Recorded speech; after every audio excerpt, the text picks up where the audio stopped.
The reason why you're getting rejection emails months and months later, the reason why you never hear back from an application that you put in is because either your timing sucked, the application sucked, or your resume kind of sucked. I hate to say it, but that is how it works in this space.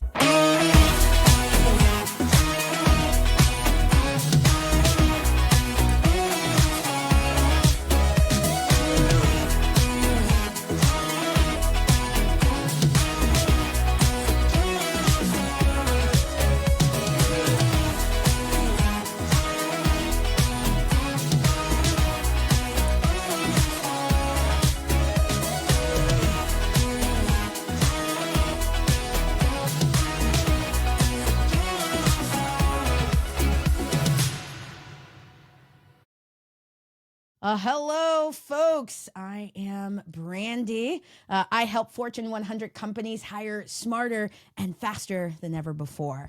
And I'm Maggie, a certified career advisor and strengths coach. And this is Career Unmapped, a show about navigating the modern job market because let's face it, careers don't come with GPS. Yeah, in today's episode, we're talking all about the worst part of the job search. You got to put in an application and then hope in some way, shape, or form that someone actually reaches out to me for an interview. Now, we put a lot of time and effort into building and writing resumes. You're putting in hundreds and hundreds of applications. We're hearing that on the regular. And then the worst thing happens. You never hear back from anyone. Or if you do, it's a rejection letter months and months later. And let's be clear, that just sucks.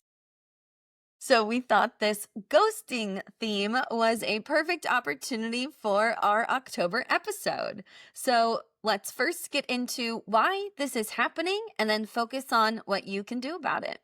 Yeah. So we touched on this a little bit, I think, in last episode, but we know the latest jobs reports, we're seeing that for the last year or two, less and less jobs created than there are people searching for work. Absolutely. We specifically referenced a jobs report last time, but we're really seeing these kinds of numbers across a lot of different reports and publications. The Business Insider reported this year that the average posting now gets over 240 applications when it used to be less than 100 just a few years ago. And like we talked about last episode as well, recruiters are usually the first team to be downsized when a company isn't sure about their future. So what that means is more applications and less recruiters to review them. Yeah. I mean, usually it's just one or two recruiters reviewing all of these applications, which means most people aren't even being seen. That's why it feels so much like ghosting. It's not personal in this case. It's really just like a math problem. Recruiters literally do not have enough hours in the day to get to everyone who applies. And that's why more than 60% of companies now use some form of AI in the hiring process. So we want to tell you more about how recruiters are using AI in hiring so that you know how to stop getting ghosted and actually make it to the interview stage. And in our opinion and experience, it really comes down to three things: your timing, your resume, and your application.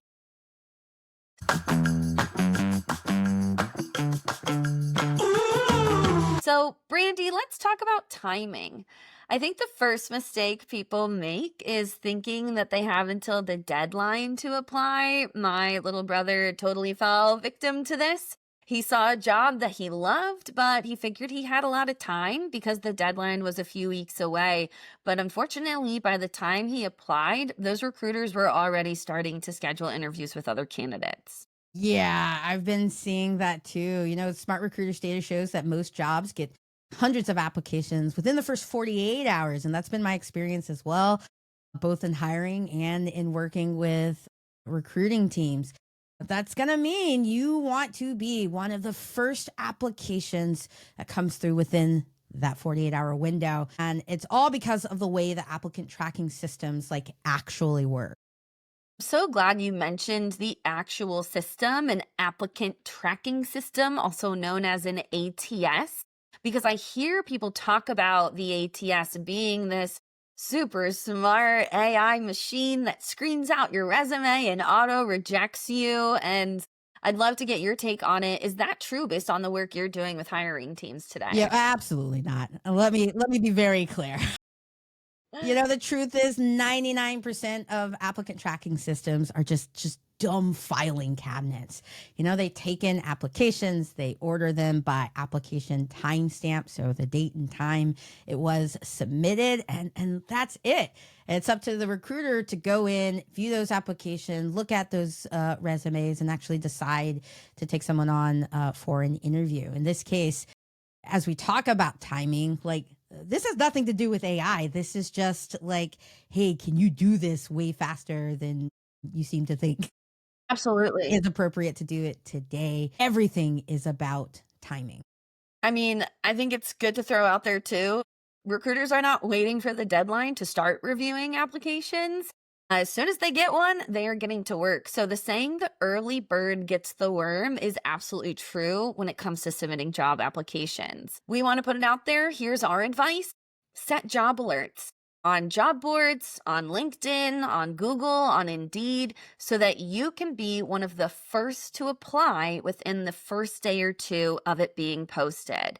And if you have no idea how to set up alerts, don't fear, we are here. And that's exactly what we're going to include in our show notes as well. Yeah. Now, by alerts, you said it.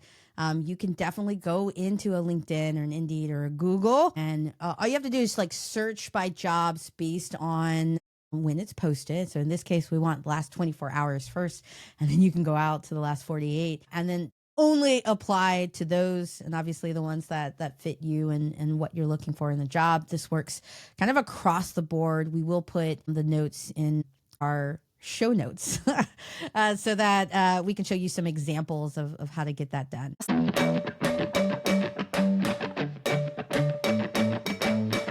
So now that people know when to apply, I think the next important topic is the application itself. Yeah, there are a lot of myths specifically about where and when to submit your application. We talked all about the when, right? And again, that has nothing to do with AI. That's just you. Let's do it faster. But the where, yeah, the where, now that is important. Some people say, never post on LinkedIn. Other people say, post on everything, including specific job boards you've never heard of, I've never heard of. But I'm here to tell you the truth. Almost all recruiting teams, regardless of size, are on LinkedIn and Indeed, which means you should be probably where the recruiters are, on LinkedIn and Indeed. All those other job boards, they're still good options. I'm not saying they're not. But to be honest, everything feeds into the applicant tracking system anyway. And so if you want to focus first on where you have the best chance of running into a recruiter who can get you to that first interview, then we think that is the best bet. Now, the kind of job that you're looking for might make a difference to like what job board you decide to focus on. If you're in retail, supply chain, manufacturing, you're looking for maybe entry level jobs, then Indeed, yeah, probably the best for you. Maybe spend a little bit more time there than on your LinkedIn. But if you have like a run of the mill corporate job, you're in finance, you're in tech, you're in maybe even healthcare, LinkedIn. Go to LinkedIn every single day because that's where the recruiters are hanging out and looking for people just like you. When you apply through LinkedIn specifically, a lot of companies have an easy apply option where you don't have to create a new resume and you can just use your LinkedIn profile as your application. But huge disclaimer around that, you actually have to have a good profile built. Otherwise, you're essentially submitting a blank application. And like Brandi said, because every job board filters into that applicant tracking system, and also, putting it out there for people, every recruiter has to have an applicant tracking system for compliance reasons. So this advice, it really is good for whichever kind of job or company that you're interested in. But just keep in mind that if you're using a job board that allows you to use your profile to submit an application, and you don't have a fully built out profile, you're essentially submitting a blank application into that applicant tracking system. So if you're going to do it that way, make sure that your LinkedIn, your Indeed, whatever profile you're using, make sure that it's helping you put that best foot forward. Yeah. We always want to put our best foot forward. Now, there's other myths here in this space too, right? Let's talk about the big one. AI, it's filtering out your resume and your application. No one can see you because there's an AI at the front of the door. That means you can't get to a recruiter at all. Baloney. That is not the way it works. Remember, these applicant tracking systems are just dumb filing cabinets. At this point in the process, you've found the jobs that you wanted because your timing was really great, and you're starting to put in that application. Once you hit submit, there's no AI sorting or filtering you out. What the applicant tracking system actually does is it checks the answers that you submitted in your application on all those questions that the company asked you, like what's your location? Have you ever worked for the company before? Are you able to work legally in this country? Those sorts of questions. And then it checks and sees what the company is looking for. What's the answer that they need? If you answered the questions the way they need you to answer the question, you move on. That's great. If you don't answer these questions, and they call them knockout questions, it's because, well, you're sort of knocked out of the process if you can't align the sort of basic requirements of the job. You sort of get put into this pile, which is like, does not meet the basic requirements. That's fine. That happens across the board. That's been happening for the last 10 to 15 years. This is totally normal, but AI doesn't have to do that. It's just a checkbox that they're looking for. Is this a yes or is it a no? And that's it. Absolutely. So when we think about this from your point of view as the job seeker, we get it. There aren't a ton of jobs right now. You finally find one that you like, and you really just want to say or submit whatever it takes to get you that job. We get it. We've been there, and that might work, and you might get the job, but the truth will definitely come out if what you said or submitted isn't actually aligned with your experience and capabilities. So I actually had a friend who entered in an application that he had completed his degree from our university, but in reality, he still had a few courses and credits left to go. So when he did get the job, they asked for proof of his degree, which happens a lot for entry-level jobs, right? Hey, you put this, let's see it. Let's close the loop. And he eventually had to come clean and tell him, oh, actually, I'm still finishing some of my classes, even though I put that I'd already graduated. They were so disappointed when they found out because the degree wasn't actually a hard requirement. It was only preferred. But because he had lied on his application, which, remember, this is a legal document. Most times you actually have to check a box stating that all the information included is true to your knowledge. And because he had checked that box knowingly putting something that wasn't true, they had no choice but to immediately fire him. And they actually told him that if he had just been honest, it wouldn't have mattered. That's a bummer. I'm sure he was very bummed out about that. Listen, lesson here. Don't lie on your application. You really don't need to, right? Especially if you're applying to the right jobs. Just be truthful and spend your time applying for jobs where you actually meet the requirements that align to not just what you're looking for, but what the company is looking for as well. We know that women and people of color tend not to apply unless they feel they hit like 100% of the requirements in the job description.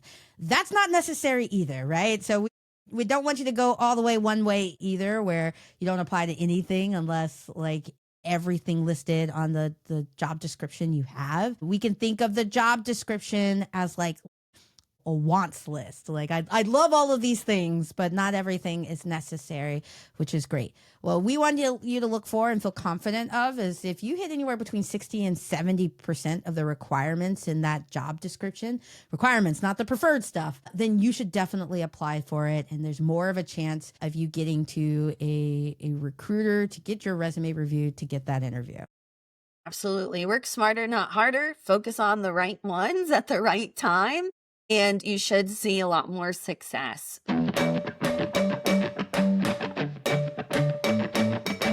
So we've talked about timing, we've talked about the application, but even before that, we know people spend a ton of time on their resume. In my experience, it's actually where most job seekers get stuck because there's this thought that if you just have the most perfect resume, then a recruiter will want to hire you immediately on the spot. In my experience, that's not what usually happens. Brandi, what about you?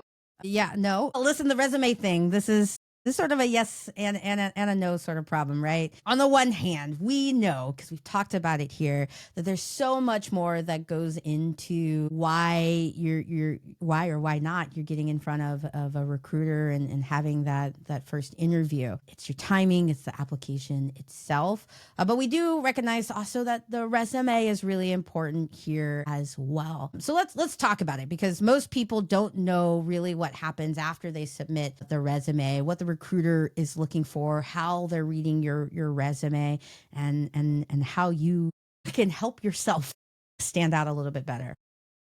Right. So behind the scenes, recruiters are searching applications in the applicant tracking system with keywords because that's how you search a dumb filing cabinet. So skills, certifications, job titles. And if the data from your resume and application isn't parsed correctly, you end up being invisible and ghosted. So we've all seen the social media posts where people fill out application questions saying it's on my resume, and we get it. It makes me laugh when I see it.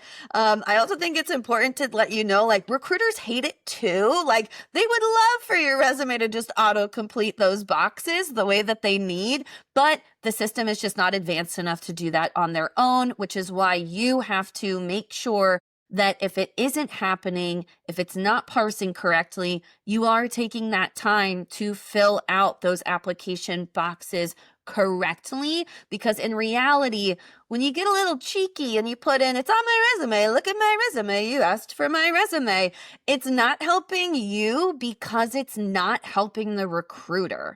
So once the application does make it to the recruiter, they're skimming.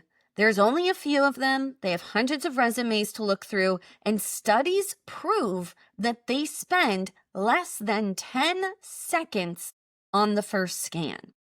What they're looking for in those 10 seconds is alignment with the job description, which means alignment with keywords between your resume and between what they need for success in that job. Job title, skills, experiences, schools, and specifically those hard requirements. They are checking boxes in their mind to help them make quick decisions.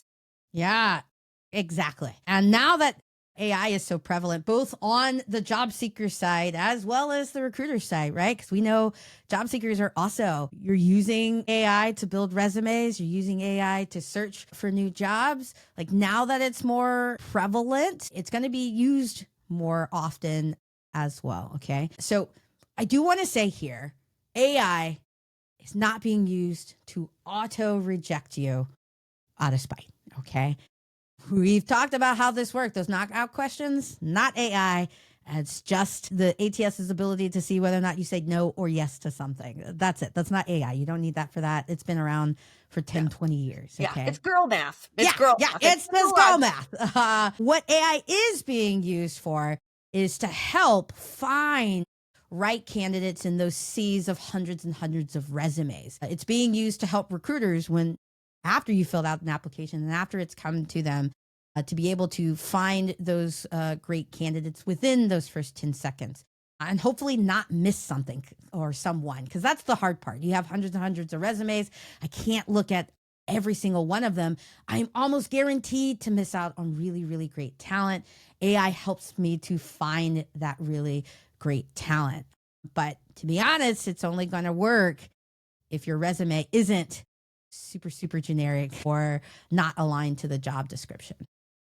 That's why tailoring your resume really does matter to make it easy for the recruiter to see what you bring to the table and how you meet those requirements they're looking for. Whenever I'm working on a resume for a new job, my goal is to always make it as easy as possible on the recruiter to put me in the meets requirements pile so that I make it onto the next step of the hiring process. It's really just simple filtering at the end of the day. And so now, before I go on a tangent, before we go down a rabbit hole, this topic on tailoring resumes, it could be a whole episode, and it's going to be. So today we will focus on what not to do. And in our next episode, we will dive deeper into how you can make a resume that helps you stand out as a unique and capable candidate. Yeah, my sister has had to find a job, like a lot of us, over the last few years. And we really worked hard on her resume. And she had amazing outcomes when we were able to align her skills and capabilities to the job and what she was looking for. No more ghosting for her. And we want that for all of you. Listen, we want to talk about a couple things here. Some bad behaviors that we see and some myths that we see about resumes so that you can build better resumes even now, right? Even before we get to the deep resume conversation. Listen, the very first bad behavior we really want you to stop doing is to stop borrowing your friend's resume or using the exact same resume for every single job. It doesn't work. Stop doing it. When I worked as a career advisor for a public university, you're 100% right. The number one complaint I would hear from my industry partners and their campus recruiters is that all of my students' resumes looked the same. And I get it. They're all in the same major. They're all taking the same classes. But when they all look the same, the recruiters don't know who to hire. They don't know how to do that simple filtering of understanding who's the right fit and who's not ready yet. So my students thought they were being clever by all sharing the same resume that worked for one person one time, and all they did was change their personal information, but it didn't work because they didn't stand out. And spoiler alert, the recruiters could tell. Like, these people are not stupid. They could tell that they were seeing the same resume over and over and over.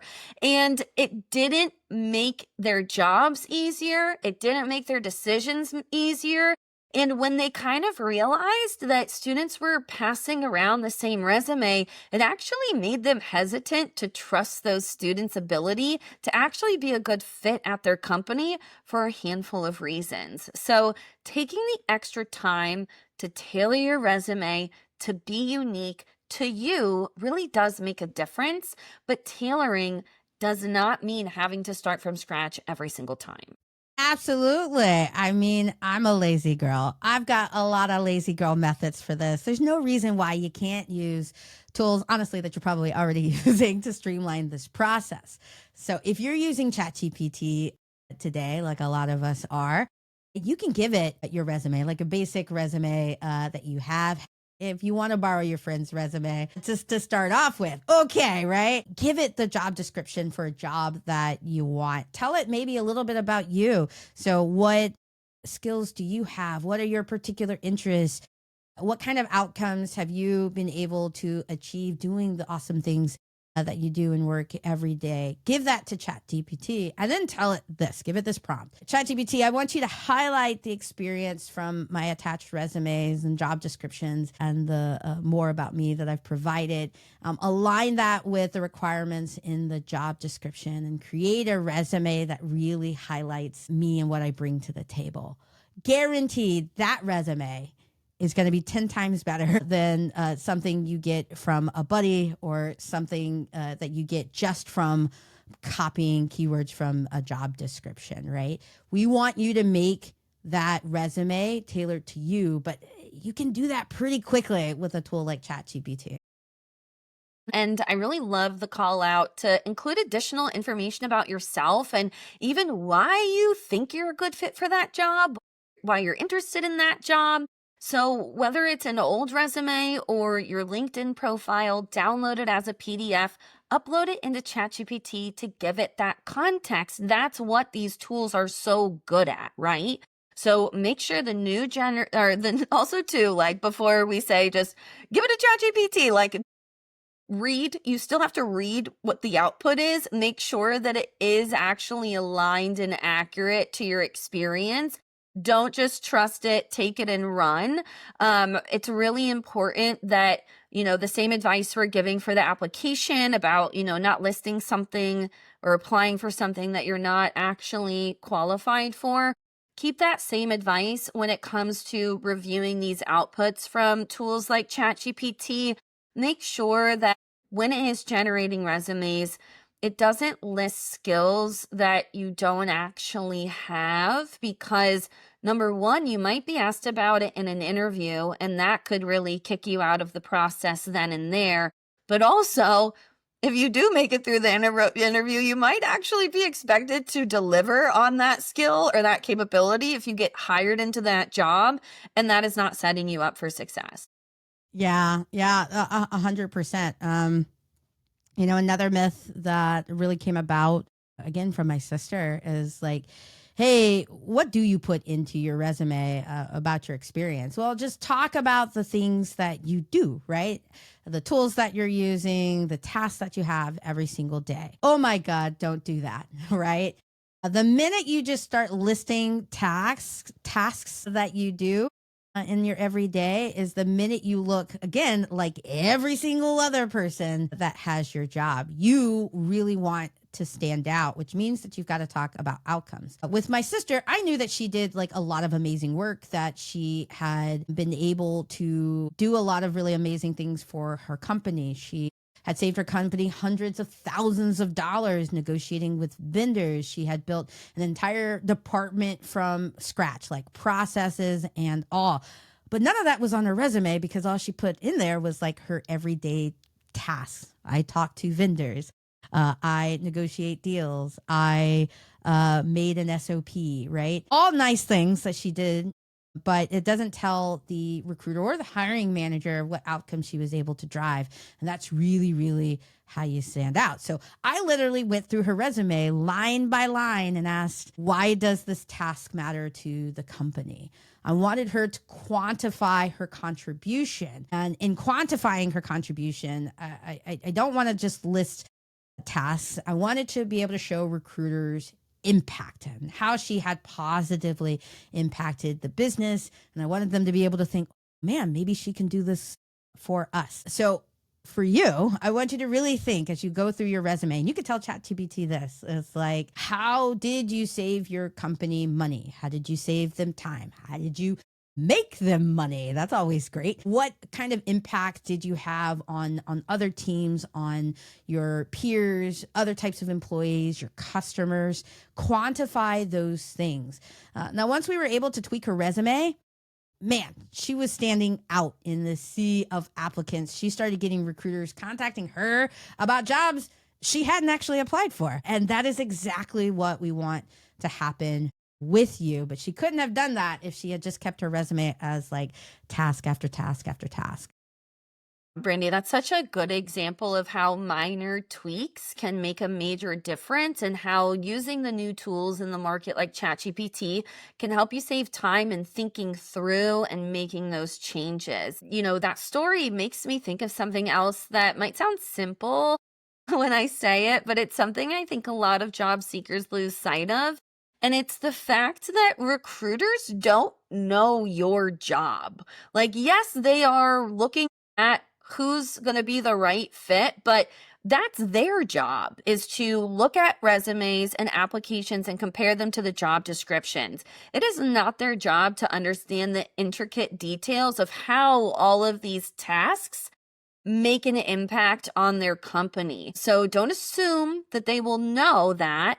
That's why taking that extra time to tailor the resume, to tailor your experience, to make it easy for them to understand how those tasks can lead to important results. And to your point, how what you've done at another company could be done at their company. And by hiring someone that can come in and make a huge impact, that's going to make them look good. And so they're going to be that much eager to not only hire you when you submit an application, but like we saw with what happened with your sister, actually proactively reach out and encourage you to come and join their organization. So all of these minor tweaks are really designed to get you not only seen by the recruiter, but get you closer to getting hired into that new job that you're so excited about.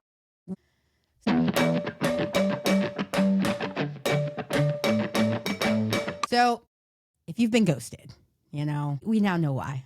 The reason people, these recruiters and hiring managers, aren't reaching out to you, the reason why you're getting rejection emails months and months later, the reason why you never hear back from an application that you put in is because either your timing sucked, the application sucked for the purposes of, that company, or your resume kind of sucked. That's it. I hate to say it, but that is how it works in this space. And we don't mean to be harsh. I think, it's just the truth. And we want to share this and talk about it because it's all with the goal of helping you improve and get those dream jobs.